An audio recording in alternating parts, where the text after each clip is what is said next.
छत्तीसगढ़ में जो नक्सलवाद एक कलंक की तरह था, ऐसा लगता था कि समस्या का कभी समाधान होगा कि नहीं। लेकिन जब डबल इंजन की सरकार बनी, हमारे देश के यशस्वी प्रधानमंत्री जो आज विश्व के सर्वाधिक लोकप्रिय नेता हैं श्री नरेंद्र मोदी जी, उनका आशीर्वाद मिला।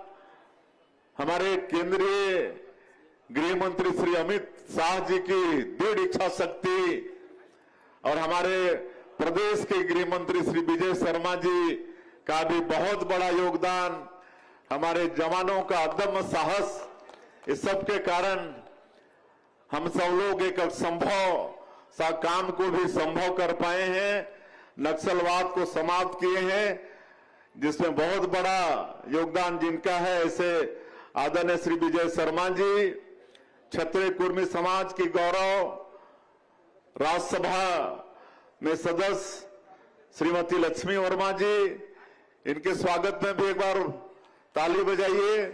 समाज के गौरव हैं। आपके इस क्षेत्र के लोकप्रिय विधायक महोदया, जिन्होंने उत्कृष्ट विधायक का खिताब जीता है, जो आपके क्षेत्र की समस्या के लिए सदैव चिंता करती रहती हैं। हमारे तखतपुर के विधायक, जिनको देख के हम लोगों को भी जोश आ जाता है, आदरणीय ठाकुर धर्मजीत सिंह जी, हमारे कुर्मी समाज के प्रदेश के अध्यक्ष, ये भी बहुत एनर्जेटिक हैं। कई साल से लगे थे, कार्यक्रम में बुला रहे थे, लेकिन आज हमको सौभाग्य मिला कि उनके कार्यक्रम में आ पाए। ऐसे चंद्रभूषण वर्मा जी, अंबिका चंद्रवंशी जी, पूर्व विधायक पूर्व संसदीय सचिव पूनम चंद्राकर जी, श्रीमती ममता चंद्राकर जी, हम लोगों के वरिष्ठ चंद्रशेखर वर्मा जी, गौ सेवा आयोग के अध्यक्ष विश्वेश्वर पटेल जी, मंच में विराजमान सभी हमारे कुर्मी समाज के महानुभावगण, हमारे नेतागण, यहाँ के कलेक्टर एसपी अधिकारीगण और इस समारोह में दूर दूर से पधारे क्षत्रिय कुर्मी समाज के सभी सज्जनवृंद, मातृशक्ति माताएं बहनें, युवा साथियों भाइयों और बहनों और मीडिया के मित्रों, मैं सबसे पहले आप सभी लोगों का हृदय से अभिनंदन करता हूं, स्वागत करता हूं और ये सौभाग्य दिलाने के लिए मैं प्रदेश अध्यक्ष चंद्रभूषण वर्मा जी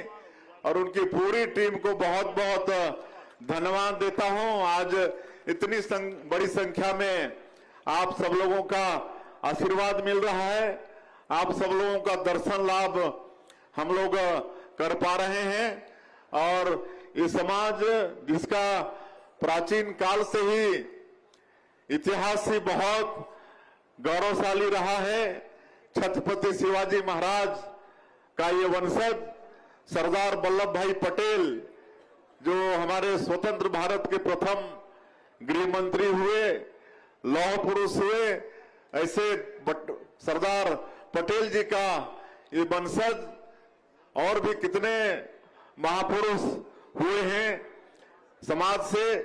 तो ऐसा इस समाज का इतिहास बहुत ही गौरवशाली रहा है और आज भी ये समाज बहुत ही शिक्षित और समृद्ध और किसानी में एक नंबर। मैं आप समाज के सभी बंधुओं का बहुत बहुत अभिनंदन करता हूं, बहुत बहुत आप लोगों का स्वागत करता हूं।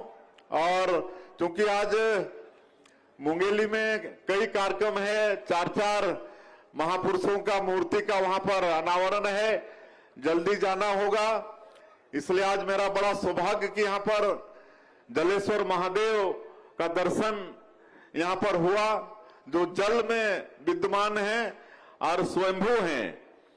इस तरह से बहुत कम जगहों में जल से स्वयं प्रकट होते हैं देवादिदेव महादेव आज उनका दर्शन हुआ है, उनका पूजन अर्चन किए हैं और छत्तीसगढ़ की खुशहाली के लिए उनसे कामना किए हैं कि छत्तीसगढ़ में खुशहाली हो, सबके घर में सुख और समृद्धि हो।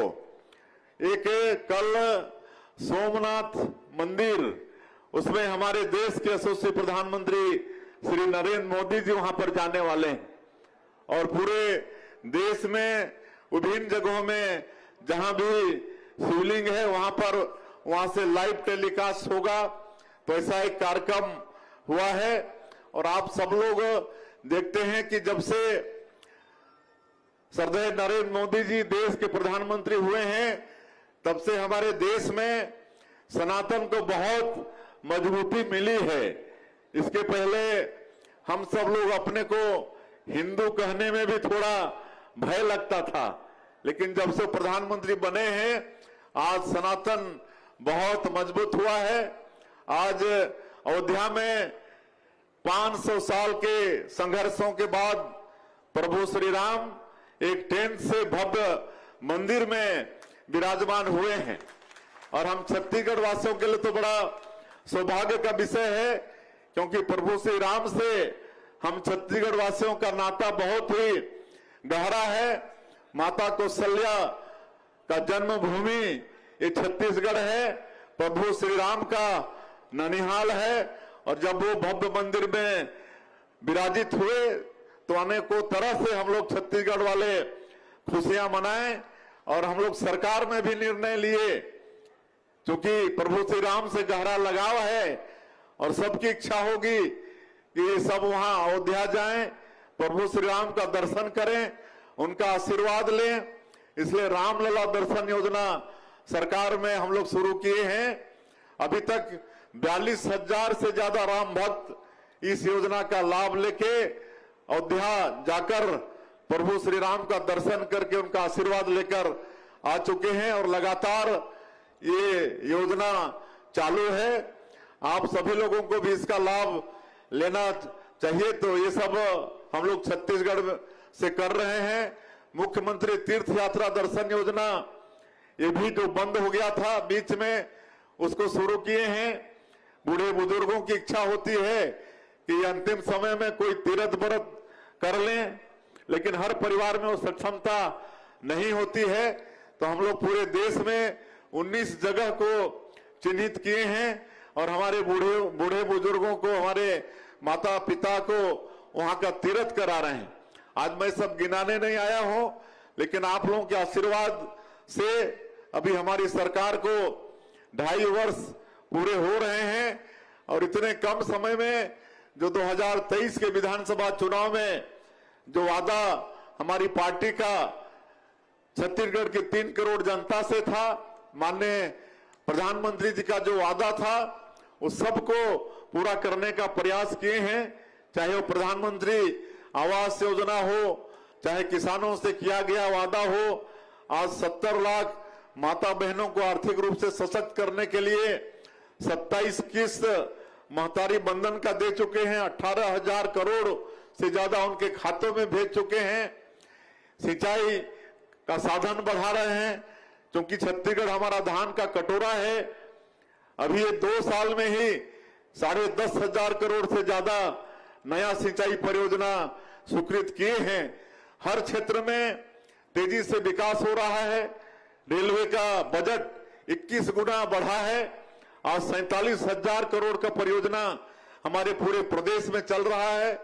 32 स्टेशन को हम लोग विश्व स्तर का बना रहे हैं। सड़क मार्ग में भी आदरणीय गडकरी जी का बहुत आशीर्वाद है। तो ये सब आज डबल इंजन की सरकार होने के कारण केंद्र का भरपूर आशीर्वाद हमारे प्रदेश को मिल रहा है। तो आज वो सब हम गिनाने नहीं आए हैं, आज हम आप सबका दर्शन करने आए हैं, आप सब लोगों का आशीर्वाद लेने आए हैं। आप सब लोगों का मार्गदर्शन आशीर्वाद हम लोगों को मिलता रहे। हम लोगों को छत्तीसगढ़ को एक विकसित छत्तीसगढ़ के रूप में खड़ा करना है और बहुत संपन्न हमारे प्रदेश को प्रभु ने बनाया है। यहाँ खनिज संपदा भरपूर है, वन संपदा भरपूर है, धान का कटोरा कहलाता है। उर्वरा शक्ति से भरपूर यहाँ की मिट्टी है। यहाँ के किसान आप सब लोग बहुत अच्छे हैं। यहाँ के लोगों के लिए पूरे देश में कहा जाता है छत्तीसगढ़िया सबले बढ़िया। तो हम लोगों को जिस तरह से माननीय प्रधानमंत्री जी 2047 तक देश को विकसित भारत के रूप में खड़ा करना चाहते हैं, उसी तरह से हमारे छत्तीसगढ़ को भी 2047 तक विकसित छत्तीसगढ़ के रूप में खड़ा करना है। और इसके लिए हम लोग विजन डॉक्यूमेंट बनाए हैं और उस अनुसार सरकार काम कर रही है। तो आपके समाज का भी, क्योंकि आपका समाज भी बहुत शिक्षित, प्रबुद्ध, समृद्ध है, आप लोगों का योगदान इसमें होगा, ऐसा पूरा उम्मीद हम लोग करते हैं। और उधर से चिट्ठी आ गया है, नोटिस जल्दी जाना है, इसलिए और ज्यादा नहीं कहते हुए बहुत सारी मांगे यहाँ पर आई हैं। हमारे प्रदेश के अध्यक्ष जी ने भी मांग रखी है, माननीय हमारे गृह मंत्री भी जिला के हैं, तो उन्होंने भी यहाँ पर सिंचाई का साधन, रोड की आवश्यकता उस पर इंगित किया है। आपके क्षेत्र की विधायक वो भी ये जो जलेश्वर महादेव धाम है यहाँ पर, यहाँ का विकास हो, उसके लिए उन्होंने मांग रखा है।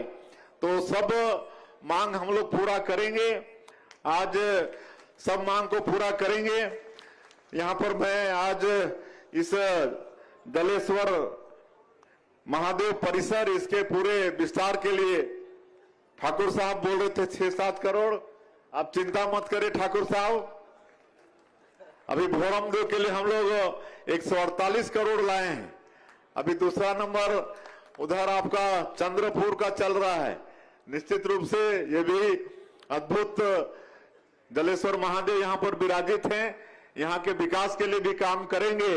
लेकिन आज हम आए हैं तो 50 लाख रुपए की घोषणा करते हैं। आगे यहाँ का भी हम लोग पूरा कैसे यहाँ का सौंदर्यीकरण हो, सबका एस्टीमेट बनवा के उस पर काम करेंगे। हम लोग जो 5 शक्तिपीठ हैं उनको भी आपस में कॉरिडोर बनाकर उसका भी विकास कर रहे हैं। आपका दंतेश्वरी माता दंतेवाड़ा में है, डोंगरगढ़ में बमलेश्वरी माता है, चंद्रपुर में चंद्रहासिनी है, आपके रतनपुर में महामाया है और उधर सूरजपुर में कुदरगढ़ी है। तो सब जो शक्तिपीठ है इनको भी जोड़ने का काम कर रहे हैं। और एक यहाँ पर आने के लिए ये 2.5 किलोमीटर रोड की आवश्यकता है। ये जो आपका डोंगरिया खरकट्टा है तो इसकी भी हम घोषणा करते हैं, यहाँ पर 2.5 किलोमीटर रोड भी बनवाएंगे। और एक आदरणीय गृह मंत्री जी बोल रहे थे कि वो बांध भी टूट गया है और आजकल वाटर लेवल भी डाउन होते जा रहा है, तो पेयजल वगैरह की भी समस्या आती है। तो एक आपका सिंचाई, हाँ, ये क्षीर पानी जलाशय मध्यम परियोजना ये है। इसमें करीब 9100 हेक्टेयर में अभी सिंचाई हो रहा है, लेकिन अगर इसमें नहर विस्तारी का कार्य किया जाए तो करीब और 1100 हेक्टेयर में सिंचाई बढ़ जाएगा। और इससे सिंचाई नहीं बढ़ेगा बल्कि इस पूरे क्षेत्र का वाटर लेवल भी ठीक होगा। और जो जलेश्वर महादेव है वहां भी जल का भराव और अच्छा होगा। तो इसके लिए वैसे अभी आदरणीय डिप्टी सीएम बता रहे थे कि 50 करोड़ के करीब लागत होगा, तो जो भी लागत होगा उसकी भी हम घोषणा करते हैं। और ये समाज उत्तरोत्तर विकास करे और इसके लिए शिक्षा, ये सब में ध्यान देना बहुत जरूरी है। और सरकार की जो भी योजना है, चाहे वो भारत सरकार की योजना हो, चाहे छत्तीसगढ़ प्रदेश सरकार की योजना हो, वो सब योजनाओं का लाभ समाज के पात्र व्यक्तियों को मिले। और शिक्षा के क्षेत्र में भी सरकार के तरफ से सारी सुविधाएं हैं, वो सबका भी लाभ समाज के हमारा बेटा बेटी लोग लें, इसी से समाज का विकास भी होगा। और आज हमारी युवा पीढ़ी नशा पान की ओर थोड़ा बढ़ रही है, तो उसके लिए भी सरकार तो चिंता करती ही है, लेकिन समाज को भी इस पर विशेष चिंता करने की आवश्यकता है कि हमारा बच्चा कहाँ जा रहा है, किसके साथ बैठ रहा है, किसके साथ उठ रहा है, इस सब भी थोड़ा हम लोग को ख्याल करना मतलब पड़ेगा, तभी हमारा समाज विकास करेगा। और जब समाज विकास होकर शक्तिशाली होगा तभी देश भी उससे शक्तिशाली होता है। ऐसा मत समझिए कि आपका समाज में इस तरह से सम्मेलन होगा और विकसित होगा तो उससे समाज का ही भला होगा, ऐसा नहीं है। अगर कोई भी समाज संगठित होता है, मजबूत होता है, तो उससे राष्ट्र भी बलशाली होता है। तो आप राष्ट्र को भी बलशाली बनाने का काम करेंगे। मैं पूरे समाज का फिर से एक बार हृदय से अभिनंदन स्वागत करते हुए और इस सौभाग्य अवसर प्रदान करने के लिए प्रदेश के अध्यक्ष और पूरी टीम सबको कल शाम को भी आदरणीय राज्यसभा सदस्य लक्ष्मी वर्मा और पूनम बोले नहीं जाएंगे तो हम लोग धरना में ही बैठ जाएंगे, तो वैसे तो हमको आना ही था। बहुत बहुत धन्यवाद। जय हिंद, जय छत्तीसगढ़।